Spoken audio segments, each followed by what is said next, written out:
la team, bienvenue dans ce nouvel épisode. Aujourd'hui, on va voir ensemble comment chacun de nous peut apporter sa pierre pour améliorer ce monde. Mais avant de rentrer dans le vif du sujet, j'aurais aimé te poser une question.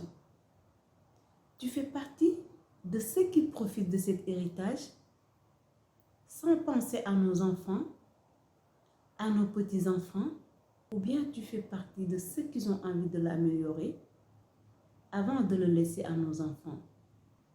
C'est la vraie question à se poser. Car nos ancêtres, ils se sont sacrifiés leur vie pour nous laisser cet héritage, pour nous laisser ce monde tel qu'elle est aujourd'hui. C'est à nous de prendre le relais. Mais avant de s'engager sur ce cheminement, voyons voir ensemble. Il faut qu'on voit d'abord quel genre de monde on a envie de laisser à nos enfants, à nos petits-enfants, à nos arrière-petits-enfants. Est-ce qu'on a envie de leur laisser un monde meilleur ou bien on a envie de détruire l'héritage qu'on a reçu? C'est ça la vraie question.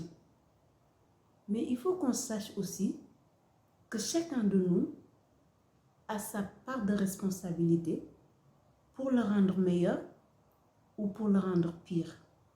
Mais une chose est certaine, c'est que nos ancêtres, ils ont sacrifié leur vie, ils ont fait de leur mien selon les moyens du bord qu'ils avaient cette époque.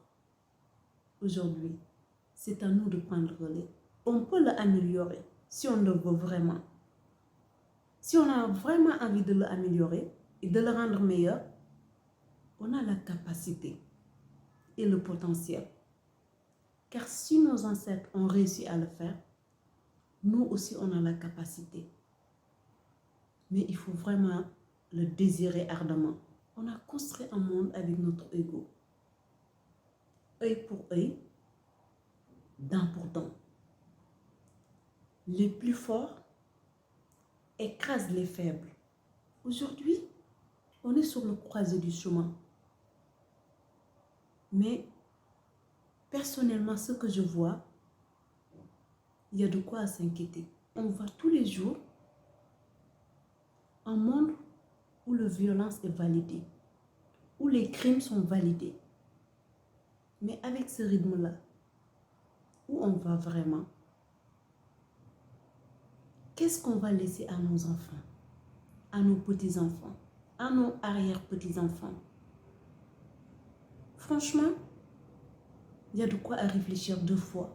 Mais ma vraie question est quel genre de monde tu aspires? Car si tu aspires à un monde où la paix trouve sa place, deviens toi-même cette paix. Je vais emprunter la phrase de Gandhi où il dit « Deviens toi-même le changement que tu veux voir apparaître dans le monde ». Mais c'est une pure vérité. Car si tu aspires à un monde meilleur, il faut que toi-même, tu agis pour apporter cela dans le monde. Ce dont le monde a besoin, c'est des humains qui agissent avec leur âme. Pas des humains qui agissent avec leur ego et qui agissent inconsciemment. Et pour agir avec ton âme, ça nécessite d'être conscient. Le problème, c'est que malheureusement, la plupart d'entre nous, on n'est pas encore prêt à être réveillés. On marche en somnambulant. On agit en somnambulant. En un seul mot, on vit notre vie inconsciemment. C'est-à-dire, on prend des décisions sans réfléchir sur les conséquences qu'il peut apporter dans le monde. On agit sans réfléchir des conséquences de nos actes. On avance dans la vie aveuglément.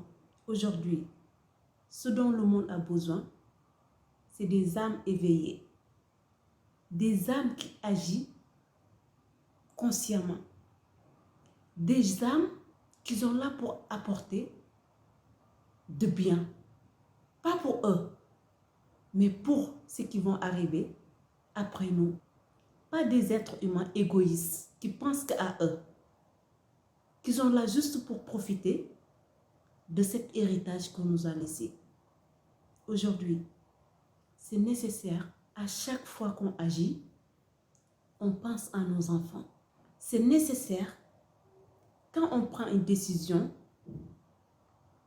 on pense à nos petits-enfants. Ce que nos ancêtres ont fait, ils ne sont pas agis juste en pensant à eux. Non. S'ils pensaient qu'à eux, aujourd'hui, on ne va pas avoir cette lumière. S'ils agissaient juste pour eux, aujourd'hui, ils ne vont pas nous laisser avec de l'eau potable. S'ils agissaient juste pour leur propre ego, aujourd'hui, on ne va pas avoir d'Internet.